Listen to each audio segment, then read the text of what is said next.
1. Welcome along, everybody. We're back for another podcast. We've unfortunately missed a week for some unforeseen reasons, or foreseen reasons on Sean's case. But so we want to crack on with another fantastic podcast, of course, leading on from the very first one we did a couple of weeks ago now. But so I'm just wondering why Sean was. Why did we miss last week? I was on the move. I've gone back to the forest, so yeah, it was a nightmare. Let's move on. But how's the washing machine and things like that? Oh, it's beautiful. Unfortunately, my pipe's too small, so I get that a lot. Yeah, it's just nothing you've not heard before, sorry, I should say. Unfortunately. But before we get a bit too deep into that, or not, but I just wanted to see how things went. Obviously, with HDE, we missed the week. Obviously, so in terms of Jeddah, we'll start out with Jeddah. How do you think the race week went for all the divisions, and how did it go for you personally as well? Personally, it didn't go very well. Let's just say I had a bit of a fright into the final turn, but overall, I absolutely loved the racing in Jeddah. It was fantastic. All the action was superb. Lack of safety cars as well. We was expecting to see a load of safety cars, and we actually seen very, very few, which was very disappointing from my point of view. I love a good safety car.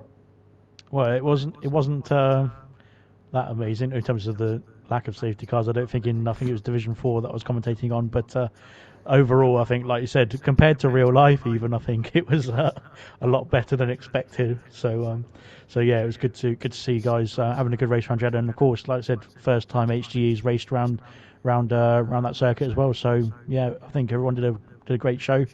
I think, like you said, there was a few concerns going into it that it was not going to lend itself to clean racing, but I think everyone who participated did a fantastic job, so it was great to see. And we're cracking on. Well, of course, we did got Australia in between, but then we're cracking on in the next couple of weeks to Imola and then Portimao as well, which again never been raced on at HDE or ALR or PB before that as well. So so a couple of great new tracks, great new additions to the calendar, of course, that are going to be interesting to see, interesting to watch. Definitely. Australia is a fantastic circuit. Of course, we had it as one of the final races last season, didn't we? In Down Under. Looking forward. Australia's been a fantastic circuit. I'm a big fan of Australia. A lot of other drivers don't seem to like it. And as you said, going on to Imola, first time that it's been on the game since 2006. So I'm loving that. Brilliant circuit, old school as well. They've changed it a bit. And fortunately or unfortunately, I quite like that final chicane. It was a bit. It was kind of like such a tough challenge going into the final couple of turns. But Imola is fantastic, and Portimao as well. It's a tough old track. Both tracks are tough, but I'm looking forward to both of them. They're going to be fantastic. To drive, brilliant, but I think to commentate on it's going to be supreme. Really is indeed. Yeah, I'm looking forward to commentating on Imola and Portimao as well, because, like I said, it'll be the first time driving it for some people as well, but also first time commentating on it as well. So, yeah, it'll be interesting to see how it goes. But back to Australia now, because, like I said, we've done sort of a bit of a Jeddah recap, and I think it was a fantastic race, race week from everybody there in Jeddah. And then Australia, like you said, you like the track yourself, but I'd say it's probably a bit of a meh track. I don't know how that's my category for it. It goes in that category. There you go. I said I don't mind racing on it, but I say it's not my preferred track overall. But like I said, there's quite a few up there that we've discussed in the previous podcast.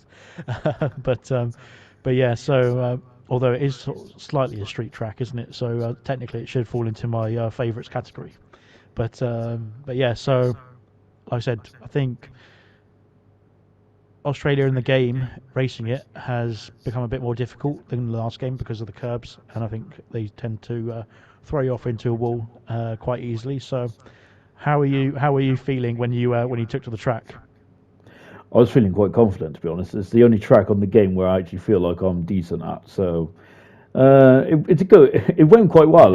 The old commentator's curse kind of thing. It did go quite well. Australia did. Of course, I did have some rage, but that's one called ginger rage, really. But overall, I was very proud of my performance, even though I think it was only 8th. I don't know where I came in the end, but I know that it was in the points. That's all that matters. So loving it. And from a driver's point of view, we had a lot of wet weather, didn't we, over the course of the Australia week? Quite surprised. We had a 4 wet race in Division One as well. But I must say, when there's rain for the HDE drivers, they just seem to go up another level. It's the opposite. They seem to not crash as heavily when they're in the wet, but in the dry, different story. Very unusual, isn't it? Yeah, I think it's probably just down to the level of caution that people are sort of more worried about their car and keeping their car intact in the rain, because it is so much easier to, like I said, spin off or cause an accident, especially that chicane in Australia, of course. A few people have been claimed by that one in this round, but nevertheless, it will carry on. I'm sure there'll be plenty more accidents there as well in the future as well. But yeah, so I think the sort of consideration and the sort of care when you're driving is a bit heightened in when it's raining, because you have that extra sort of addition of danger, really, of accidents prone to happen. So Yeah, I think people are definitely a lot more cautious, aren't they, when there's a sprinkle of the wet stuff. But well, I'm not. I just go for it, which is not very good in the wet, is it? But no, really impressed. Division One's fresh on my mind because I think literally I just watched it the other day, so that's why it's still on the forefront of my mind, really. But fantastic stuff by the Division One drivers, and what an incredible start to the season for the McLaren team in Division One, dominating 4 wins out of the first 4 races. yeah, I think they're working together pretty nicely. I didn't see too much of it in Australia, unfortunately, but I think because there's not much opportunity to sort of help your teammate, really, is there, around Australia? No. There's only one main straight, and that's it. But yeah, we saw from them in the previous rounds and Jeddah as well, like we touched on, that they both worked together really well, giving themselves a slipstream in each other. Sorry, a slipstream in the previous quality sessions and things like that as well, and then working together as a team in the races as well.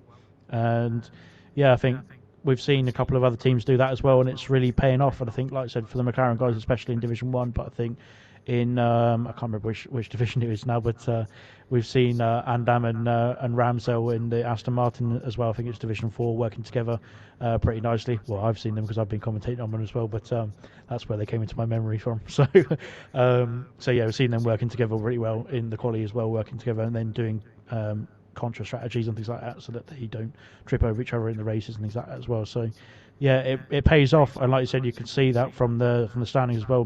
Both McLaren guys at the top. McLaren obviously flying away in the constructors in Division 1, and then I think it's pretty much, well, it's not exactly the same, but it's similar in Division 4 with the Aston Martin guys as well. They put in a great shift and they're working together really well. So it just shows that although it's not a team sport, I know everyone, it's always that sort of question whether is it a team sport, you're working together as a team, you're under the same team name, but do you want to help your teammate or hinder your teammate? And I think we've seen the guys who are actually working together are helping both themselves and the team at the same time.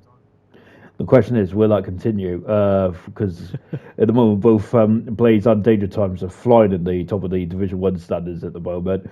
I must say, I'm quite impressed of how well they have worked together, and considering the fact that they probably, at this moment in time, we've still got 20 races to go, which is exactly the same number of races we had last season in the whole of ALR, for example. So it's still a long way to go then. But when do you think that they're going to stop? Like when do you think they're going to stop? Like teaming up and like helping each other in quality? Because I'm quite cynical. I'll be like not helping him as much, especially if he's going to be my championship rival. There'll come a point in the season when that stops happening. I guarantee it. To be fair though, potentially it might not. Maybe one driver will say, right, I want to win want you to win the championship. We'll work together to achieve that goal. Much like George Russell and Lewis Hamilton Mercedes this season coming up. But yeah, I think competitiveness is in the nature of everyone in league racing, in F1, in real life as well. It's just what's drives the sport, what makes everyone compete to the highest level. So, like I said, especially in Division 1, I think Blaze and Danger Times, well, I'd like to see them obviously keep working together, because it has proven obviously already that the results will come from that as well. But I think potentially if it comes down to it and they don't want to sort of concede the title, then we might see a bit of that friendship and that teamwork sort of dwindle at the end of the season. But I wouldn't expect it to be until the very end, to when it's become a bit more clear of who's going to be fighting for the title as well. Yeah, I'm looking forward to that. Cannot wait. Hopefully, the title will keep on going like throughout. Well, until the end. My dream is to have the title going down to the last race in Abu Dhabi. To the last lap. To the last lap, yes. But there'll be no sassy bassy, I'm sure of it. I think that's a perfect opportunity to go on to the next topic, isn't it, Alex? Yeah, it could be. Well, a lovely little segue there from Sean. Fantastic stuff. I wasn't expecting it, so there we go. I've done my homework. But yeah, so well, we were going to talk about Sassy Massey and whether he's going to have a job. Is he going to have a job, Sean? Do you reckon? No.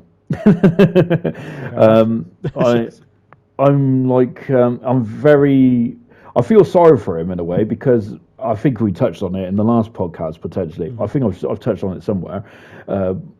Going into Charlie Whiting's shoes was ridiculously hard. It's like the Bernie Ecclestone kind of problem that they had when Liberty first came into Formula One. I think that because they're such big characters like Bernie Ecclestone, Charlie Whiting, etc., they're going to need more than one person to fill those shoes now. Charlie Whiting was doing that for years and years and years. Michael Massey was, as great as he was, or is, I should say, gosh, I'm already talking to him in past tense. He's already fired him. Yeah. As great as he's, well, I wouldn't say great, because I think a lot of his decisions have been pretty dodgy, which is probably not the best. That's not the best way to describe it, is it, really, from a professional point of view? But they've been pretty. There's been a lot of times. I think the Lando Norris in Austria sticks out in my mind, because there was two identical incidents in Austria with Lando Norris and was it Perez or something like that? Yeah, it's Perez and Leclerc. Yeah, and he was one of the Ferraris. It was one of them, wasn't it? And I think the incidents were so identical. One got punished, one didn't, and that just didn't sit well for me. And yeah, Abu Dhabi, it was a unique situation. I feel that, and a lot of people in F1, I think, do feel that the safety car rules was not followed. At the end of the day, I mean, he had a couple of options when you're in the hot seat, when you're having Christian Horner and Toto Wolff yelling at you constantly. I mean, it's a tough thing to do, but to be fair, as a race director, as you got to that place by being a part of the sport, so he should have probably cancelled that out. Potentially, I probably would have just muted their mics. Really, I mean, we would have just kick him out the party chat. Exactly, that's how you roll. And just ignore him and kind of I think that's probably what you should have done. Really, I think next season there probably will be a change in having team principals should probably not going to be allowed to talk to the race director anymore. Maybe the sporting director, maybe Jonathan Wheatley from Red Bull, may be allowed to speak to the race director, because he's a lot more calm than Christian Horner is, isn't he? I think, Jonathan. The team principals Christian and Toto, of course, will be on edge, because they are literally sitting there live watching it, literally right in front of the in the pit lane, sorry, or in the garage, Toto's table understands. But so they're literally, their emotions are obviously running as high as the drivers, as high as everybody else in the garages and things like that as well. So I think, like I said, the sporting director's job probably is to have a calm head and just think about it from outside of the team's perspective, from the other side. But there's talk of having multiple race directors and that sort of thing. So maybe having 2 or 3 guys who would then have maybe communication still with the team bosses, potentially. I don't know how that would work, but how would you think having multiple race directors would factor in, or if it would work? It should. Well, in an ideal world, that sounds perfect, but there still needs to be one chef in the kitchen kind of thing. You can't have multiple chefs, can you? So there still needs to be someone who's head of the table kind of thing, and just cracking the whip. So I think there still needs to be a Michael Massey, but then underneath him, there needs to be probably advisors, maybe rather than having 3 or 4 different race directors, maybe just advisors. Just oh, maybe it should go this way. I am a big fan of having having ex-drivers in the stewards room and things like that. Yeah, So definitely. they introduced that about, well, let's say a couple of years ago. It's probably 2 decades ago now. Gosh, it still feels new to me. Gosh, but I was a big fan of that when they first introduced that. Well, like you got Mika Salo in there and people like that who've been in like the hot seat of Formula One, and Yeah. majority of the time they do get it right. Albeit I was whinging earlier on about the Lando Norris thing in Austria, so there's me contradicting myself. But never mind. But majority out of all the incidents they probably face, they probably get 95% of them right. So maybe having an ex driver or an ex team principal up there kind of thing, just giving a helping hand kind of thing. Someone who's neutral to the sport. It's a difficult one though, isn't it? Because whatever we talk about, whatever we decide, this time next year we're probably going to be moaning about something else, or we're going to be moaning about, oh, that was a bad idea. We want Michael Massey back. God forbid. Yeah, I guarantee it. I want Mazepin to win the title, so we need a few decisions going his way. Yes. But yeah, I think, like I said, layering it a bit. So there's still the race director, like Massey is, or Massey potentially was, and then 1 or 2 maybe underneath him who would be the contact for the team principals. So Massey wouldn't be contacted at all, and then potentially if they needed to relay something to Massey, then they would do. But yeah, again, you're still in that situation. You're still factoring a decision or something, or implanting something into the head that's like, oh, maybe I should do this or maybe I should do that. And then, like I said, we've talked about the Abu Dhabi incidents and how that went, but yeah, like there's no doubt that having people screaming opinions into your ear, or what should happen from their point of view into your ear, is going to impact on your decision. So yeah, so we'll just have to see how it goes. We'll see how it goes. But it's sort of tying into the next point that I was going to say was, and we've sort of had a bit more sort of clarification on this as well, although it's not been confirmed still 100%, is if what the future of Hamilton is in Formula One. And do you reckon it hinges at all on Massey having the job next season as well?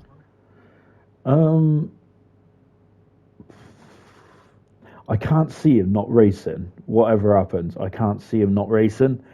I think Mercedes might be trying to put on a bit of a front, just trying to make a bit of a show of this, really. And I kind of don't blame him. Of course, I'm a Hamilton fan. Boy, I love him. He's amazing. But I think that the way that it was won just kind of don't sit right for me. I said in the last podcast, over the season, Verstappen I think deserved to win it, but I think the way that he won it in Abu Dhabi just didn't feel right to me, and it still doesn't feel right now. And I think that Mercedes do probably have a case, I would say, because the safety car rules weren't followed. I think, but I still think Hamilton will be in that Mercedes next season, because one thing I do see from Hamilton over the course of the last several years, since he's been F1 in 2007, he does. If anything goes wrong for him, he's really good at bouncing back. I think that I can't see him not being in F1. Yeah, it'd be good to keep him in F1. I think, like I said, we don't know what George is going to be like in the Mercedes, but obviously last season just finished, there was only going to be 2 people who could compete for wins, really. Yeah. If Verstappen's on the grid and Hamilton's not on the grid, I don't think there's going to be anybody to hold a candle to him, to be honest. Even if George does a good job, I don't. We're assuming that he's going to be better than Bottas is, but and I should think he will be, of course. But I don't think if for example Hamilton wasn't going to be didn't want to race anymore, and that was it for him, then we're pretty much potentially going to be having another decade of Max Verstappen winning everything again, like we've seen with Mercedes, like we've seen with Schumacher before that as well. So, yeah, it could turn into that sort of thing again if for example Lewis decided to call it quits. Obviously, we've seen recently, obviously, that the post on Instagram saying that he was gone, now he's back, and the photo as well. But like I said, it doesn't confirm 100% that he's coming back to the grid. It just confirms that he's back from his Instagram sabbatical. But yeah, hopefully, like I said, we need drivers like Hamilton on the grid to put on the shows that we've had last season, and we'll hopefully have again next season as well, especially with the new regulations. I think it will be really good to have the likes of Verstappen and Hamilton having the title fight, but with we're having to adapt at the beginning of the season at least to a brand new, well, pretty much brand new car. Yeah, and the cars do look pretty good actually. Because I think we've had we had a couple of liveries been released, haven't we? We'll touch on that in a minute, but the cars do look pretty good. And my biggest gripe with the F1 cars was they was way too big. They've shortened them slightly. I think that they still can be shortened. I think the 2007 car was probably about the right length for me. But I can't remember what the exact length is, but because my measurements are appalling, as we found out with my washing machine.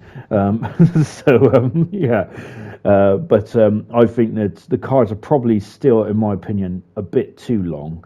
The one thing that I didn't like about this year era of Formula One car, they were beasts. They were massive. They were incredible to like watch some of these fantastic laps. We've seen the Verstappen lap in Saudi Arabia where he was hanging on to the car in every corner. We've seen the Hamilton super lap in Singapore 2019 or 18. I can't remember which year it was.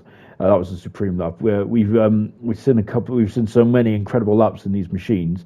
And it's an incredible piece of engineering, but I think the cars are too big, too heavy, and this new era of Formula One, I like the look of them. They just feel a bit more retro, and feel a bit more retro. And there's not many pieces hanging off.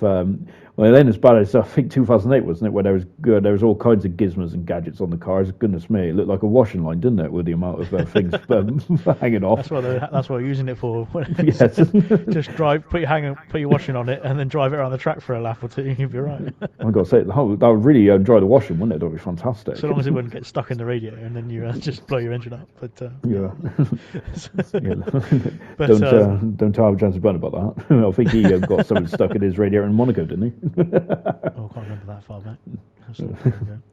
Sorry, Jansen Button fans. Yeah, well, touching on the sort of the cars and stuff that you were saying, like the obviously the width of the cars was probably what I was thinking about when you were talking about the dimensions of it, because if you look back at the Monaco races, for example, you can see side by side action throughout the lap at various different corners. Obviously, they're working together to make sure that they don't hit each other as well, but as they have to. But if you tried going side by side with two of the F1 cars from the 2021 grid, in certain places you're just you're guaranteed to end up in the wall, no matter how talented the driver is or drivers are. Like side by side through some of the corners there would be just impossible to manage because of the width of the car, and it has, like you said, the cars have got longer over time, but they've got wider as well, and that I think has caused more problems in terms of the sort of overtaking and the ability to watch some entertaining racing as well. I know they've introduced they've introduced the DRS, they've introduced other sort of elements to improve overtaking and improve staying behind other cars, but it's not worked totally because the actual dimensions of the car is too big to negotiate around, especially on some tracks. Having the new cars, the new elements as well, like I said, with the wings and things like that, to reduce the sort of extra little bits and pieces, should hopefully, fingers crossed it works, mean that following cars is easier, so that you can actually benefit from being within the sort of DRS range rather than just getting the dirty air sort of thing and having problems trying to overtake, really. So, so hopefully, fingers crossed. that we'll be able to see. We'll be able to see, obviously, when the testing and when the first race comes around, of course, in Bahrain, some good overtaking, a lot more speed, but not necessarily speed as in just overall lap speed, but overall sort of slipstream speed, and closely following in terms of more sort of not say trains, because that probably isn't a good thing sometimes as well, but a lot more closer racing overall, because cars are out to follow closer, and that way it should promote overtaking, is the idea anyway. So fingers crossed it actually happens. Fingers crossed they've got it all worked out this time and it's actually going to work. But yeah, we shall see, of course. But yeah, like I said, it's there's quite a lot of different elements and things like that need to sort of come into place rather, to make that actually happen. So, but yeah, like you said, fingers crossed. Just on the looks of the car as well for 2022, looks fantastic as well. So, yeah, I couldn't agree with you there. So yeah, it looks pretty beastly. So yeah, it'd be nice to see that getting on track, and obviously we'll see the liveries and stuff coming out in the next few days or so. Of course, we've seen a couple already, but yeah, the rest of them all coming out in the next week or so, and yeah, should be really good. So yeah, I'm just my hopes are on a fantastic 2022 season, and I think, like I said, with Lewis coming back, fingers crossed, and Max obviously trying to defend his title, I think it will be fantastic to watch, to be fair, because there's going to be that adaptability period as well, isn't there, for trying to get used to the new type of car. Yeah, looking forward to it as well. It's going to be fantastic, because because they got ground effect this year and all that kind of stuff. I'm not sure how affected the DRS is going to be, because that rear wing doesn't look the slot doesn't look too big, does it, from some of the pictures that we've seen. So not sure about the DRS, but the DRS was a band-aid anyway, because it was the cars that were the problem, I think, rather than the circuits, I would say. Like I said, well, potentially if they're following closer, they don't need such a large DRS flap, because if they're able to follow it within a few tenths or so, rather than having to stay without second and then go for it when they've cooled the car down and things like that, potentially they'll be able to just stay closer, and the limit of the DRS flap as it is on the new car won't play any factor really, because they'll still be able to use the DRS to make the pass rather. But yeah, we'll see. We'll have to see, because nobody's shown us yet. But yeah, looking forward to when the testing gets away. I think the testing is closed, isn't it, though? From what I heard. So they're not actually going to be able to film it or show it live or anything. But I'm not sure if you can still go there and just watch from the stands, just record it on your phone and put it on YouTube or something. Very sus, isn't it? Well, I don't know. Maybe there's obviously benefits to it, because it will make it more entertaining, make more people interested in watching the first few races as well, because they'll be like, well, we haven't seen this type of car. Well, it's still an F1 car, but you haven't seen this type of regulations before. You haven't even seen it on the test track in Barcelona. So potentially it will make it more interesting when the season kicks off, because literally even us as F1 fans who will probably watch some testing just to see what was going on, see what the cars were looking like, who's got the pace and who's not, we won't have a clue either. I quite like that personally. I used to have a nose way before Sky Sports. There used to be just like I think it was on like a website, and it's like just showed the times, but it never actually showed anything else. And it was quite nice, because I felt that when you didn't see testing as much, it makes the first race a lot more exciting. I remember waking up at the crack of dawn, and like when it used to be in Australia, buzzing about like seeing new cars kind of thing. And literally this is ITV days as well, so there was no practice. It was literally qualifying straight away. And I like when I heard Jim Rosenthal, gosh, that's late 90s, early 2000s, isn't it? But I know.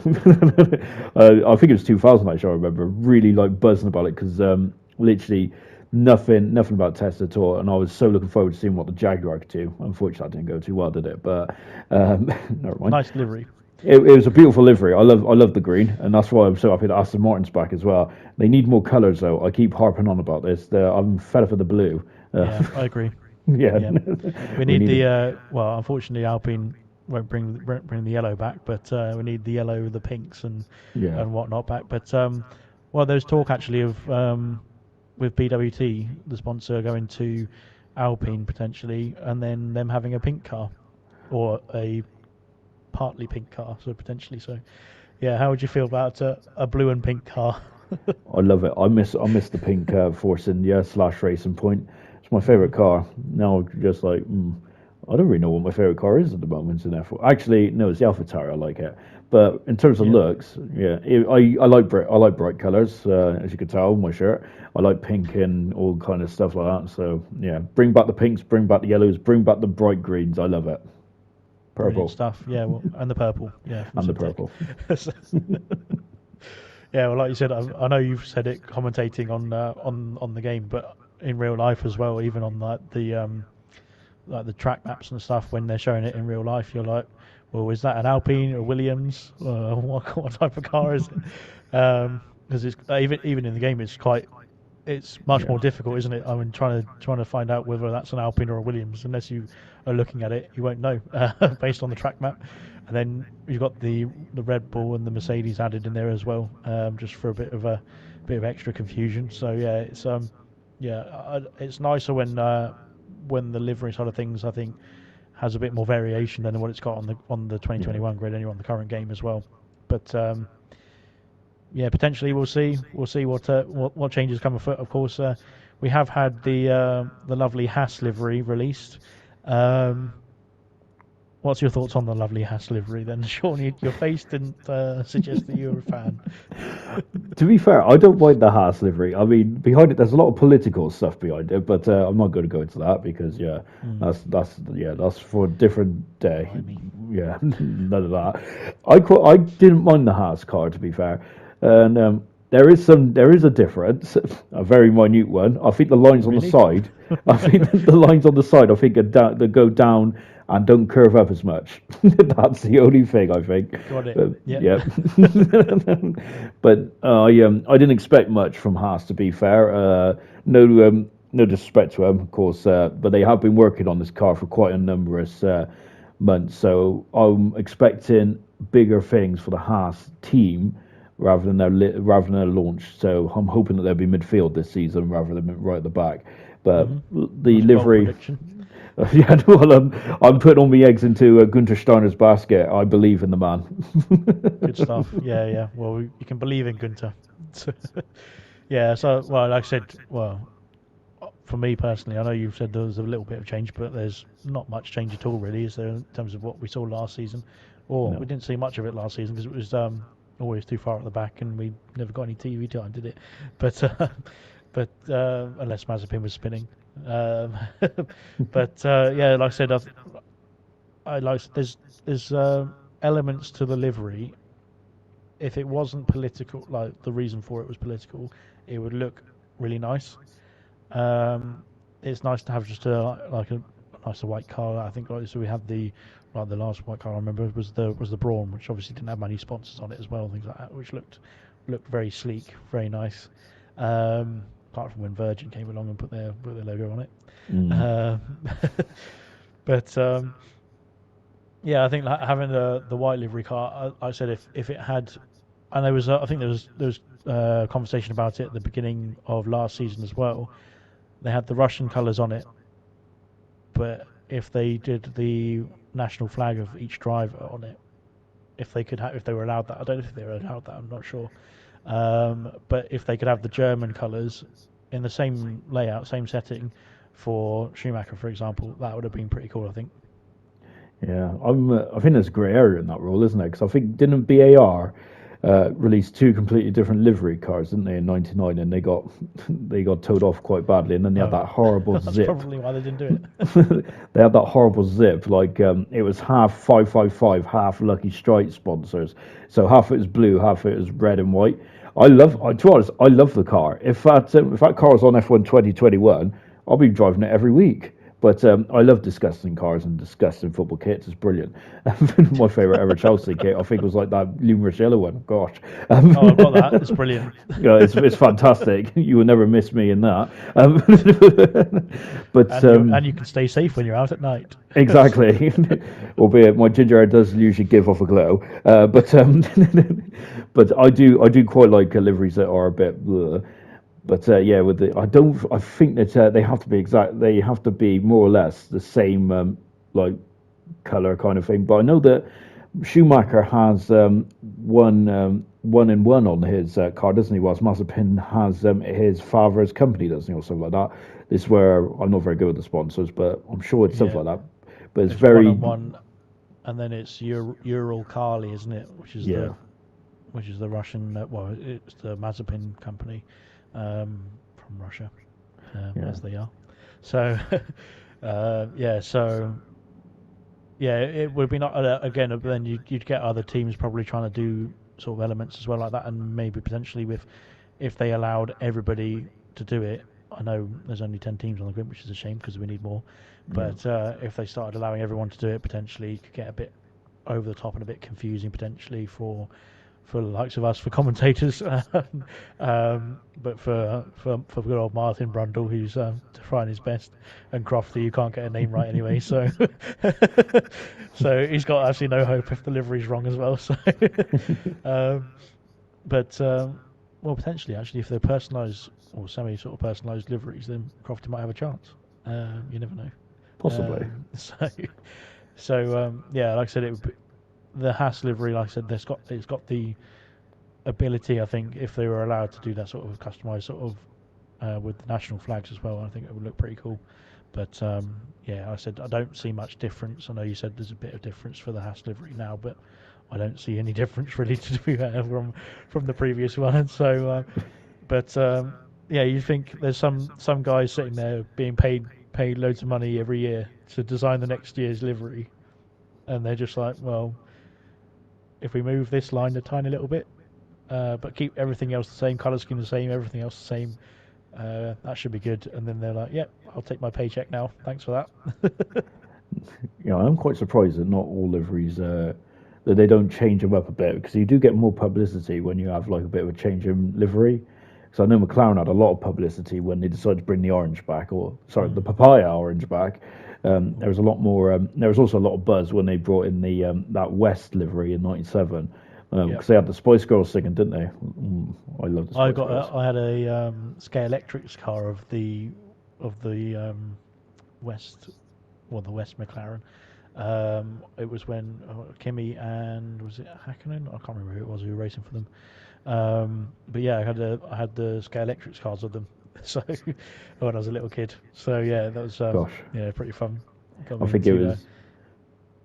Sorry, I was going to say I think it was the best ever driver, David Coulthard, that might have been with Kimi Raikkonen.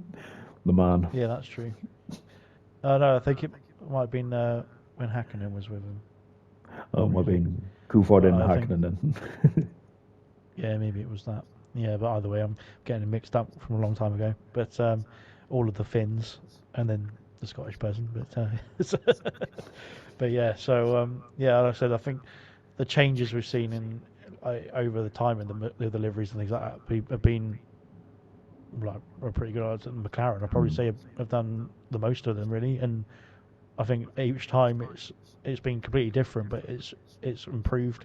It looks really nice. Like I said, we've seen you talked about the West. You talked about like the Ayrton Senna days back in the back of the Marlboro sponsors and things like that as well. Although we're not allowed them anymore, although they've got around that, haven't they, Ferrari? Mentioning no names. And then obviously, like I said, the Vodafone sort of era with Lewis, that was a pretty good McLaren. Yeah. I think like the silver and red was pretty nice, and then obviously the orange as well. Well, they went sort of orange and blue, didn't they? When they had the GP2 engine. But we don't talk about that anymore. No. But yeah, so I said I think having the variation in livery is really nice, and having the change in livery is really nice. I don't see that in the well, obviously we've had Aston Martin come to the grid, or Racing Point changed to Aston Martin from pink to racing green sort of thing. And then the McLaren, like you said, changing to the papaya sort of papaya orange, I should say. But not very much else. I know maybe the black Mercedes, but that sort of just was coming around because of Lewis sort of pushing that. But Yeah. and I think it looks much nicer actually than the silver Mercedes, to be fair, in my opinion, anyway. So It does. so yeah, hopefully they keep it. But I say hopefully they keep it now, but I'm saying I like the change in liveries as well, and the change in liveries comes up completely different. So, but I think for the Haas livery, like you said, there's not much difference, I think, and I'm sure Mick Schumacher is looking forward to getting out of that, so he can have a better livery as well. To be fair, getting out of that Russian sponsored car would be nice for him. But I think he's on the up anyway, so we'll hopefully see him moving teams soon. Fingers crossed anyway. But the next livery is one that's dramatically changed, Sean. It's unbelievable how much different it is compared to last season. And it's the Red Bull. When I first seen the Red Bull, I thought it was the GP2, a GP2 sponsor or something like that. Because I noticed the nose of and how much yellow there was on the nose, and I was like, "Hey, up!" I thought that was Liam Lawson or someone like that they was like showing off. But there's a bit more yellow on there. I was chatting to I think it was Ayrton literally about. About 20 minutes ago about it, really. Yeah, he did say that there was a bit more yellow on it, but I must admit, I quite like the not much has changed on it, but I can see I've seen already on the internet about people like, oh, it's exactly the same, waste of time and all that kind of stuff. I wasn't really expecting anything different, to be fair. I mean, they're Red Bull. They're going to have a lot of Red Bull on there. I think there's Oracle on the back of the rear wing. That's exciting. Yes, that's it. Yeah. Got a bit of NetSuite in there. Yes. Got to advertise the sponsors. Yeah, like I said, we talked about it with the Haas livery, but don't see any change, to be honest. I think there's a lot of memes going around and things like that of just this is the livery. It's the same livery as last season, which is the same as last season, which is the same as last season, and then so on and so forth. But I think, like I said, a bit of innovation. I know Red Bull probably limited in a way because they've got to do the colour scheme that matches the sponsor, the title, Red Bull, of course. And they've sort of chosen the navy blue, and potentially they could go like the can. They could go with a bit of like a navy blue and a silver somehow, which would be interesting. But they did that. They did that in 2005, I think, in their test livery, and it looked disgusting. So it was a no from me. We'll abandon that. But don't listen to me, Christian. But I said, I think, they're limited. Obviously, like you said, just there, the colour scheme is basically, you've got to go navy blue or something like that. And obviously the text on Red Bull is red as well, so they've got that for the sponsor and for the sort of elements as well. I don't know where the yellow came from, but like I said, it looks pretty cool on the new car as well. Like I said, I saw the reveal earlier, and it looks pretty cool, I think, but there isn't any changes there, so it's just, here you go, here's the same livery just slapped on the 2022 car, so deal with it. Yeah, not a lot has changed really, as you said, and because they've stuck with the matte finish as well, haven't they, for a number of years, which I'm not sure really if I like it or not. I do prefer the traditional finish because it just feels a bit more.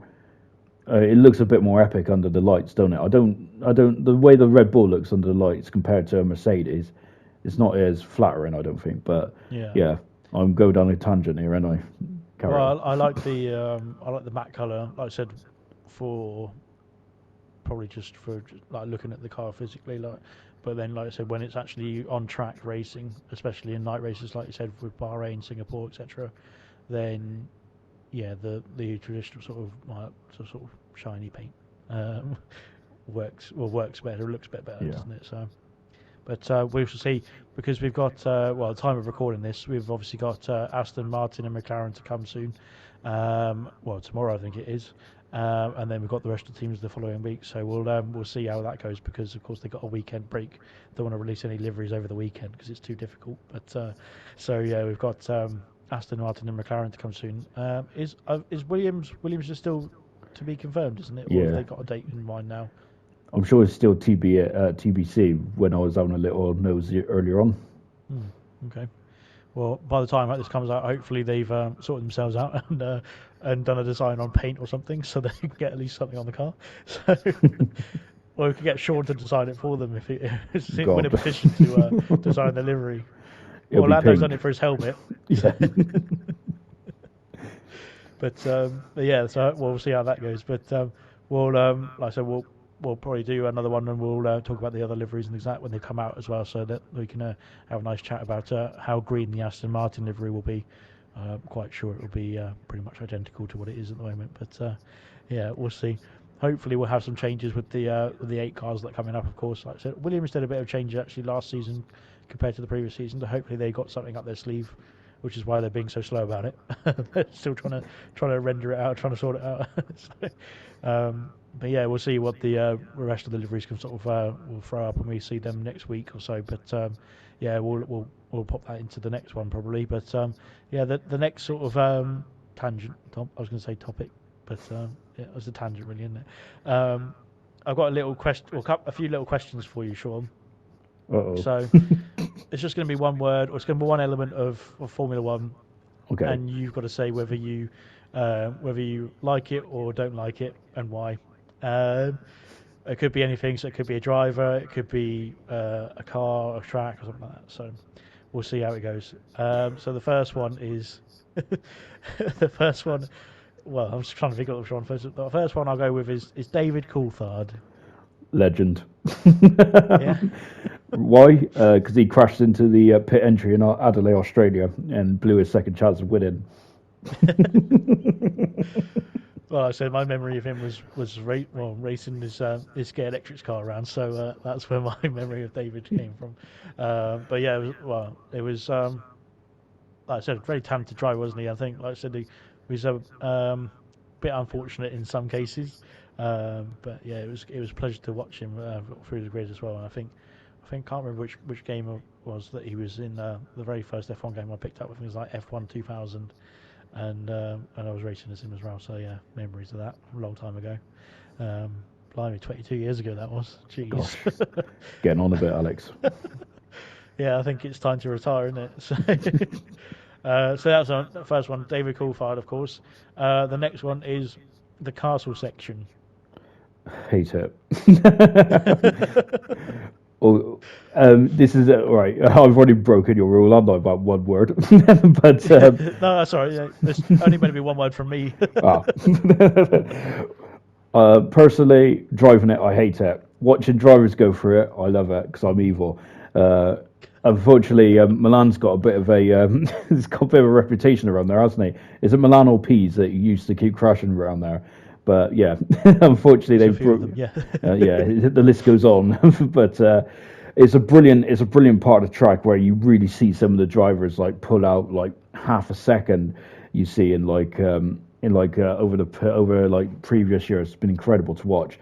I think Emerson made his debut, didn't he, in Azerbaijan in season 2 of ALR, and I remember watching him going through there, and I was like, oh my gosh, like he was taking time out of people hand over fist through that castle section alone, and yeah, I thought he was a special talent. Obviously, he was first teammate to Gunnar, wasn't he? Gunnar taught him everything he knows. So, but yeah, you've got to learn from the best. So yeah. Oh, exactly. handing down the torch and all that. But yeah, I think the castle section fantastic to watch. I hate it. I'm just so scared to go through it. That's fair enough. What should I think of next one then? A VSC. Virtual safety car, for those who don't know what VSC is. I think yes, I like it mainly because of the awful incident of Jules Bianchi in Japan 2014. Of course, I like that it neutralised the race, and also it can open strategy options as well, which is really good. So it's definitely a good tool to use. Of course, I don't know how, but the Formula 2, wasn't it Mazepin who, not Mazepin, sorry, not got him on the brain now. Oh, what's his name? Markelov somehow won the Monaco Grand Prix. He gained 16 seconds under it, which was ridiculous. It was several years ago now, but virtual safety car, yeah, I like that. That's a big plus. Yeah, like I said, I think it's been a big addition, especially since the not Malaysia, the Bianchi incident. I can't remember where it was now. It was Malaysia, wasn't it? Japan. Japan. Yeah, I knew it was an Asian country. But yeah, like I said, it was an easily avoidable incident and would have been avoided if there was a VSC or something like that that could be deployed at the time. But yeah, I said it. Sometimes I think it brings out a bit of frustrations when you got the VSC out because, like I said, it's impacting the rhythm of your race. Yeah. Like I said, if you're driving at full pace and then you've got a VSC, you've got to slow down. Although there's benefits to it as well outside of just neutralising the race, it's conserving your ERS and things like that as well. Yeah. I think sometimes it can be a bit annoying if it comes out, especially a few times in the race or something like that as well. But well, you're the one to talk about that because you, of course, you race every week now in Division 6. So yeah, what's your opinion on that? If it comes out sort of a few times in the race, sort of thing, does it impact your rhythm? Normally, it's me causing them, so Oh. my rhythm's already impacted. It's frustrating. I would prefer full safety cars normally with a league race, mainly due to the fact is that I'm in the midfield and I can roll the dice and kind of pull a fast one, kind of thing. But I don't mind them personally, and as well, if you're the leader or if you've got an advantage, having a VSC is meant to keep your advantage, isn't it? In theory, so rather than having a full safety car, so yeah, I don't mind them personally. I don't mind them. They're all right. Fair enough. The next one is Mexico. No. Okay, that was easy. Next one. Why don't you like Mexico? I don't really know, to be honest. It's, I've because I got my best ever result in a league race there, second in ALR bronze, I think it was. Gosh, I'm so proud of that. The reason why is because I looked into it because someone crashed in there was a safety car and literally everyone had penalties apart from me. But I'm not a fan of because they got rid of the Paratada or the Nigel Mansell turn it's called now, and I don't like the Mickey Mouse section in the stadium. I love the podium. The podium is probably equals Monza equals Silverstone. It's brilliant. Yeah. I just feel that that part of the track could have been so much more better, and I don't like driving it really, which is quite shocking because I hear a lot of good, I hear a lot of drivers that like Mexico, but I just don't really get on with it. That's fair enough. I suppose it's not one of your favourite tracks, but it's one of those ones that's there, and you just got to tick it off the list, sort of thing. But yeah, that's fair enough. What should we do for the next one? Here's one. It's a bit of a controversial one, especially after the end of last season. Nicholas Latifi. Hero. Well, no, not for me actually. I think he's an underrated gem. I think. I mean, don't get me wrong. In qualifying trim, maybe, yeah, he was lacking in terms of keeping up with George Russell. But in the races, he didn't do too badly against George Russell, I would say. Maybe only noticed him in here and there races, but he did get the job done. Latifi. He's not the best driver in the world, but he's not the worst driver by a long shot either. I remember when I first seen him in F1, I was like, that's a bit of a wasted seat, and I thought he was just down to his the money that it brings in. But he's done a decent job, and he has matched George Russell a couple of times. Whether that's George Russell not having very good race pace or whether Latifi is pretty good on race pace remains to be seen. Well, we're going to find out this season, I think, aren't we, with Hamilton and Russell. So Latifi, yeah. I would prefer to see. Well, I'm also contradicting myself now. I would prefer to have seen maybe a Nick de Vries in there kind of thing. Because he was an F2 champion. I would like to have seen him in F1 or maybe a Stoffel Van Dorn or something like that. I feel that we've had a lot of drivers that a bit more talented than Latifi. No disrespect to him. I would rather have seen a couple of drivers. Well, Oscar Piastri, for example, I'm a bit wounded he's not in it this season. So, yeah, bit controversial. I'm in an iron about that, really, aren't I? But yeah, he's all right. Bring back Stoffel. Yes, Stoffel. We want that car number 2 back. But yeah, it's good having him in a form. Okay, well, on that theme, with in terms of the changes and things like that, what do you think about the new Turn 10 in Spain? It's slightly gone back to the future, aren't they? Really, it's gone back to the old version. Whether it promotes overtaking or not remains to be seen. I prefer the old version of Spain, of the Turn 10 of Spain. I didn't like the Turn 10, 11, and 12. It was just you got in the power, the car slid, and then it was unbalanced. It was challenging as a driver, but it wasn't very. It didn't feel very natural. It didn't feel enjoyable. I prefer Turn 10, the new Turn 10. Yeah, I was just saying, looking at we did briefly see it all the way back at the beginning of this season when F1 actually raced there. Obviously, it's not in the game just yet, but Codemasters. But yeah, we saw. I think it was obviously right at the beginning of the season, but with Bottas and Lewis, and at the beginning of the season, obviously, I think Bottas was putting up a bit more of a fight than he should have done, because of course Lewis was easily going to beat him. But you saw through there, I think obviously there was a difference in tyres, compounds, and that as well. But you saw the sort of overtaking ability through that corner now that it had been changed from Lewis on Bottas, rather than if it had just been the hairpin that it was or is currently on the game. Yeah. So, like I said, I think it's opened up a bit more element because it is more of a deeper braking zone now. So you've got that opportunity to go later on the brakes, go around the outside, that sort of thing.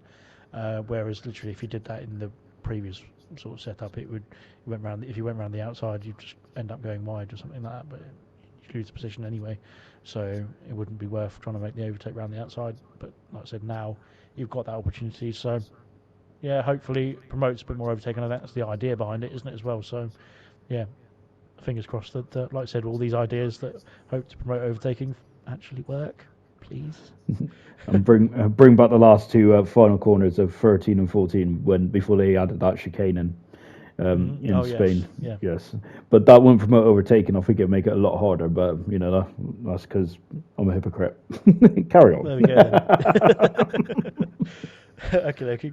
The next one is Stefano Domenicali. Okay. Okay, it sounds like it's not positive. I don't know, because I felt sorry for him at the end of his stint at Ferrari. I thought he was a scapegoat for their failings. Rather, I don't think Domenicali failed at all. I think that he was someone had to get the boot, and it was unfortunately he was the head chief. Captain goes down with a ship, unfortunately, doesn't he? So. Yeah, I felt a bit sorry for him because it wasn't. I think he was doing a decent job. I'm glad that he's a part of the head honchos of Formula One now, because I think he's going to do a supreme job. Yeah. Albeit, I'm not sure how long he's going to hang around for, because I hear that Ross Brawn might be off in the summer and all that. So that's a bit worrying. But I didn't know that.